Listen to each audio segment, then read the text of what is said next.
Baiklah, di sini saya akan menjelaskan tentang pengertian PCR. Reaksi polimerase berantai atau dikenal sebagai polimerase chain reaction merupakan suatu proses sintesis enzimatik untuk melipat gandakan suatu sekuensa nukleotida tertentu secara in vitro. Selanjutnya ada fungsi dari polimerase chain reaction atau PCR untuk membentuk cetakan DNA secara berulang kali dengan menggunakan prosedur dan waktu yang tertentu. PCR menggunakan teknik amplifikasi atau perbanyakan secara spesifik pada suatu segmen DNA secara in vitro dengan menggunakan DNA polimerase, cetakan template, DNA genom, dan primer oligonukleotida yang akan menempel pada segmen yang akan diamplifikasi. Proses PCR terdiri dari 3 tahapan, yaitu denaturasi, annealing, polimerasi. Baiklah, di sini saya akan menjelaskan tentang komponen penting dari PCR. Yang pertama adalah DNA template. Yang kedua adalah enzim. Yang ketiga adalah buffer. Yang keempat adalah DNTPase. Yang kelima adalah oligonukleotida primer. Kegunaan dari PCR. Yang pertama digunakan untuk amplifikasi urutan nukleotida. Yang kedua menentukan kondisi urutan nukleotida suatu DNA yang mengalami mutasi. Yang ketiga untuk bidang kedokteran forensik. Yang keempat adalah melacak asal-usul seseorang dengan membandingkan fingerprint. Teknik polimerase chain reaction atau PCR dapat dimodifikasi ke dalam beberapa jenis, diantaranya yang pertama RFLP. Metode ini digunakan untuk membedakan organisme berdasarkan analisis model dari derivat dari perbedaan DNA. Dan yang kedua yaitu inverse PCR. Metode ini digunakan ketika hanya satu sekuen internal yang diketahui. Selanjutnya, ngeset PCR. Proses ini memungkinkan untuk mengurangi kontaminasi pada produk selama aplikasi dari pengaturan primer yang tidak diperlukan. Kuantitatif PCR digunakan untuk pengukuran berulang dari hasil produk PCR. Selanjutnya itu ada reverse transkriptase atau sering disebut dengan RT-PCR. Metode ini digunakan untuk amplifikasi, isolasi atau identifikasi sekuen dari sel atau jaringan RNA. Metode ini dibantu oleh reverse transkriptase, yaitu mengubah RNA menjadi cDNA, mencakup pemetaan, menggambarkan kapan dan di mana gen diekspresikan. Yang selanjutnya itu ada Random Amplified Polymorphic DNA atau sering disebut dengan RAPD, bertujuan untuk mendeteksi polimorfisme pada tingkat DNA. Cara kerja polimerase chain reaction atau PCR. Yang pertama, siapkan larutan mix solution. Kedua, penyimpanan larutan-larutan primer, DNTP, buffer, tag, dan larutan ada yang harus disimpan pada temperatur min 200 derajat Celcius. Saat bekerja, larutan-larutan ini harus diletakkan dalam wadah yang berisi es. Selalu gunakan tabung dan tips yang telah disterilkan. Hindari risiko kontaminasi seminimal mungkin. Lalu, siapkan 12 tabung PCR steril, pipetkan sebanyak 2,5 mikroliter mix solution, masukkan ke dalam masing-masing tabung PCR. Cara kerja selanjutnya yaitu tambahkan 2,5 mikroliter larutan DNA sampel ke dalam tabung, kemudian vortex. Tambahkan mineral oil sebanyak 50 mikroliter. Tutup rapat tabung dan susun di dalam blok alat thermal cycler. Prinsip kerja PCR. Prinsip kerja real-time PCR sama dengan PCR konvensional. Namun untuk melihat proses amplifikasi secara nyata real-time, perlu penambahan probel fluoresensi pada target sampel PCR sehingga cahaya fluoresensi dapat tertangkap oleh detektor yang terdapat pada mesin real-time PCR.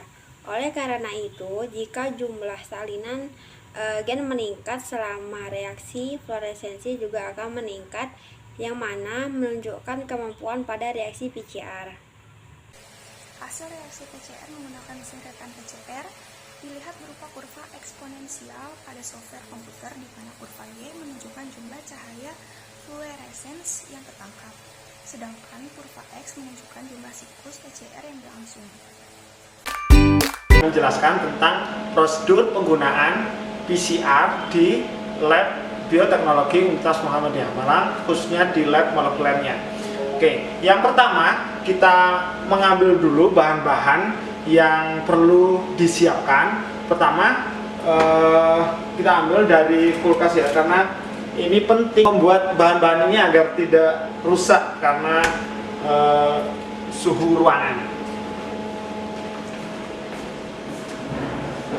Oke, kita masuk ke ruang transfer.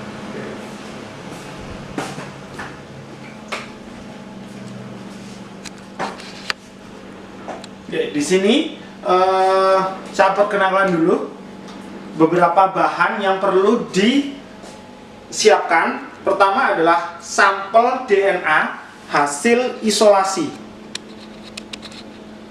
Kemudian ada Aquades atau DH2O nukleus free. Kemudian ada PCR mic atau biasa disebut dengan master mic. Ya, ada fast start, itu mereknya. Ini ada PCR mic.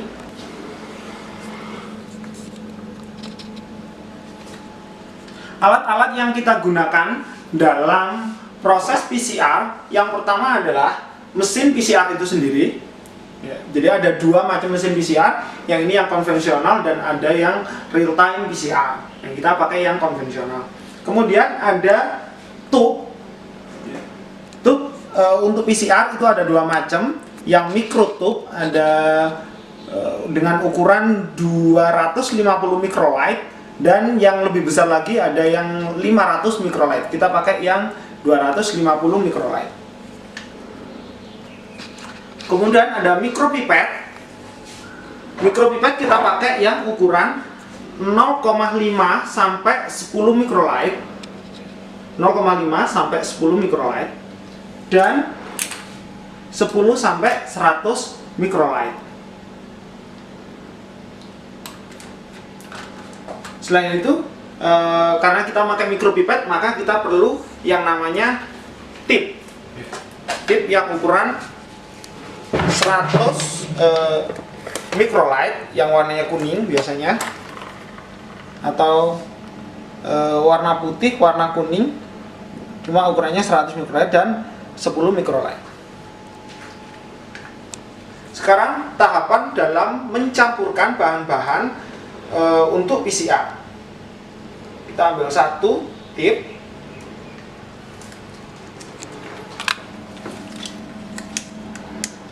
Kemudian kita masukkan DH2O nukleus free-nya sebanyak 3 mikroliter.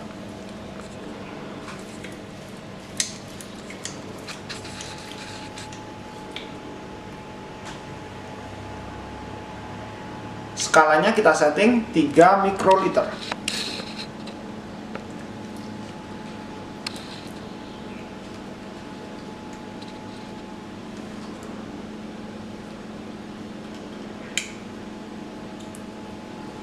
Masukkan ke dalam tubnya.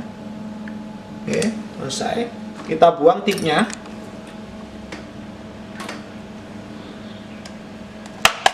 Kemudian kita ambil sampel sebanyak 2 mikroliter.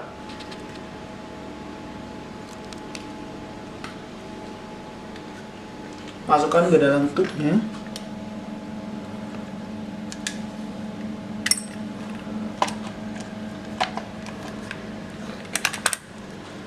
Kemudian untuk PCR mic-nya kita menggunakan mikropipet yang ukuran 10-100 microlight, karena kita mau ngambil 12,5 mikroliter.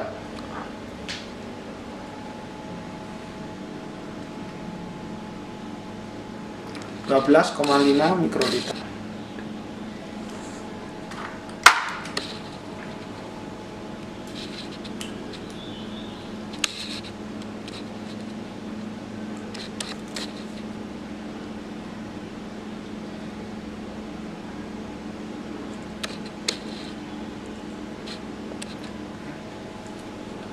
masukkan ke dalam tube-nya.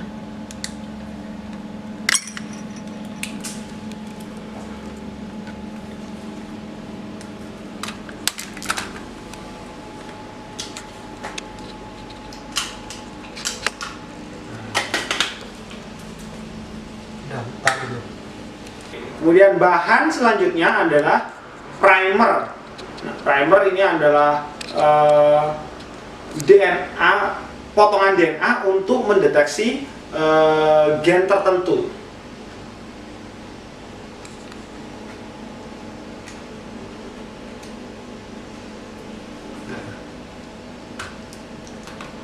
Selanjutnya kita masukkan primer tadi. Yang kita gunakan adalah primer untuk mendeteksi DNA babi sebanyak 2 mikroliter.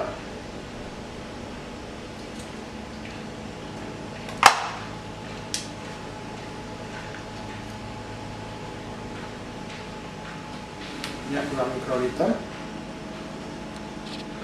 Karena primernya itu adalah primer spesifik mendeteksi DNA babi, maka primernya memiliki 2 jenis, forward sama reverse, masing-masing 2 mikroliter.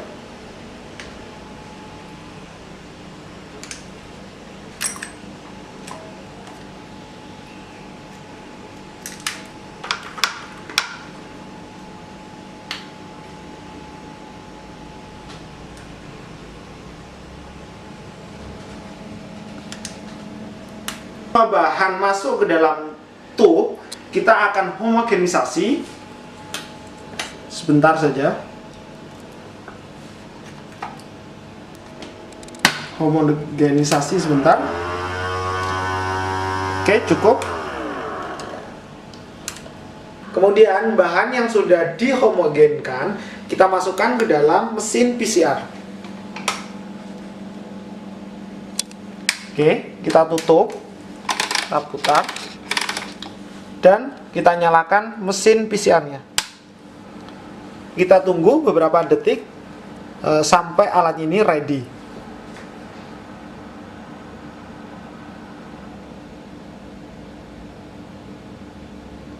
Nah, setelah layar menunjukkan seperti ini, kita pilih C untuk programnya. Kalau program sudah dimasukkan ke dalam memori, kita tinggal memilih salah satu dari metode yang sudah ada. Tekan enter. Yang penting di sini, bentar dulu, program nomor 1, coba kita enter. Nah, yang penting dari sini, apapun metode, misalnya metode dari 1, kedua, ketiga, itu terserah. Nah, yang penting adalah tahapan-tahapan dari PCR.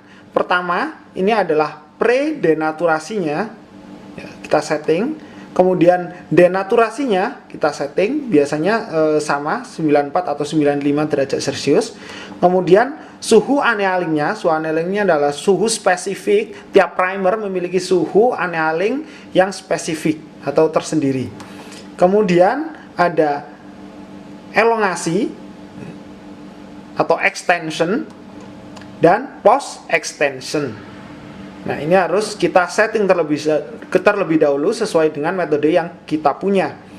Nah, yang kemudian ada pause. Ini kita setting 4 derajat Celcius gunanya untuk mengamankan sampel yang sudah teramplifikasi. Ketika kita masih belum sempat untuk ngambil, itu dia dalam kondisi dingin, ya, dia biar nggak rusak.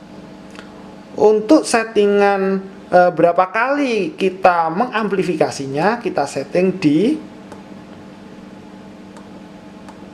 angka ini. Kita bisa taruh 40 kali atau 30 atau 35. Kemudian setelah fix, kita ketik program OK.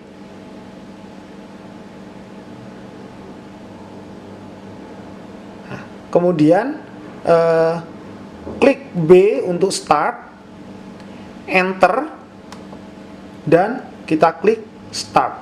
Kalau D kita start, dia akan running.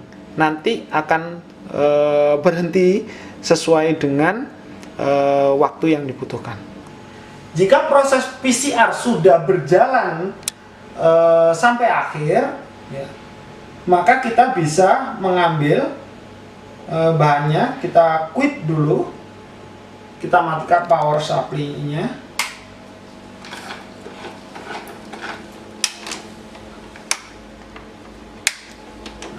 Bisa kita lanjutkan untuk mengecek apakah proses PCR berjalan dengan baik atau tidak melalui elektroforesis.